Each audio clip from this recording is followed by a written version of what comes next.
Good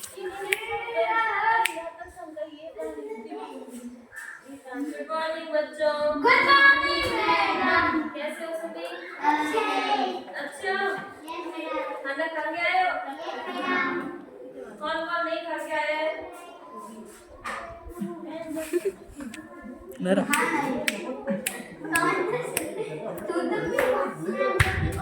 अच्छा ठीक है।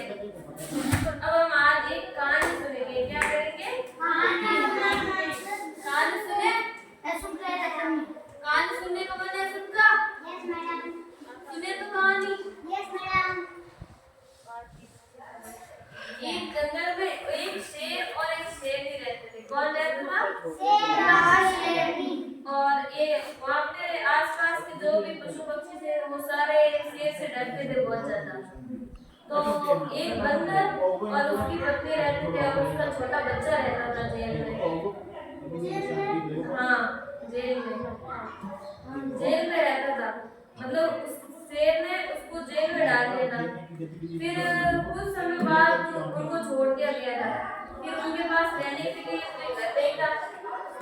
बंदर के पास और उसके परिवार के पास कोई घर नहीं था रहने के लिए। तो कुछ समय बीतता है और शेर की जो वाइफ होती है, पत्नी होती है, वो बोलती है कि मुझे मेरी मम्मी की बहुत याद है, मुझे मेरे भाई की याद है। कहाँ जाना है? भाई की। तो शेर भी कहता है कि मुझे भी बहुत दिन हो गए सासू माँ से मिले हुए, तो चलो कुछ दिन वही रह के आते हैं, ठीक है? तो शेर अपनी गुफा से जाता है वहाँ पे। और फिर जैसे ये बात बंदर को पता चलती है, बंदर के पास तो कोई रहने का जगह ही नहीं है, ठिकाना ही नहीं है। तो बंदर अपनी पत्नी और अपने बच्चे को लेकर उस गुफा में आ जाता है। तो जैसे ही शेर जाता है, चारों ओर खुशियां होती है, सब नाचते हैं, कोयल बोलती है मीठे स्वर में, सब गाते हैं और आराम से रहते हैं। बहुत समय बीत जाता है, बारिश होती है बहुत तेज, और वो बंदर और उसकी पूरा परिवार उस गुफा में रहता है, आराम से रहता है।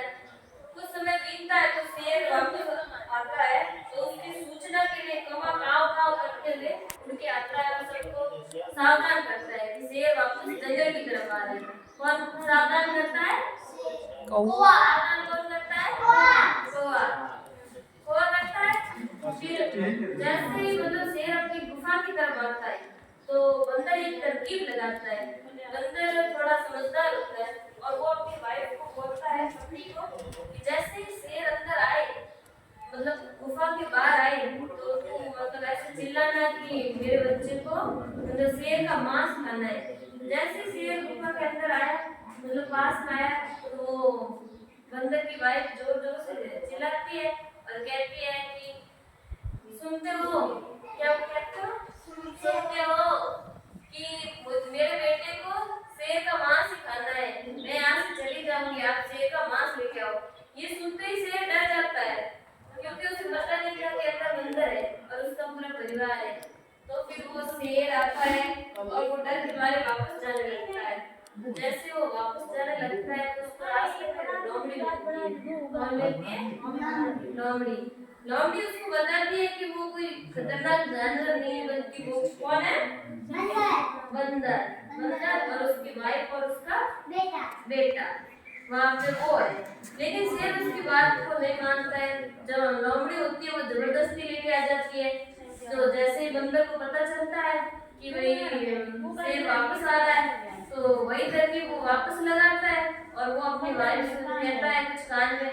फिर जैसे शेर पास में आता है तो उसकी वाइफ बोलती है कि सुनते हो? क्या बोलती है? सुनते हो?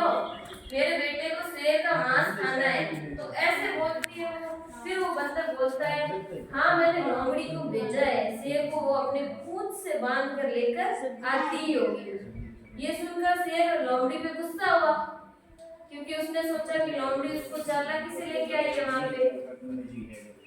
समझ रहे? चालाकी से लेके आई है वहां पे। तो ये सब देख के फिर शेर लोमड़ी को खा जाता है, मार देता है और वह जंगल से वापस चला जाता है। तो वापस चारों ओर खुशियां हो जाती है, खुशियां फैल जाती है, सब नाचते हैं, झूमते हैं, गाते हैं, है ना? तो इस कहानी में हमें क्या सीख मिलती है? इस कहानी से हमें ये सीख मिलती है कि कोई भी छोटा बड़ा नहीं होता है, किसी को भी कमजोर नहीं समझना चाहिए। ठीक है, जैसे कि बंदर बंदर वैसे तो हम कमजोर समझते हैं शेर से, लेकिन वो बुद्धिमान निकला। ठीक है, हाँ ठीक है।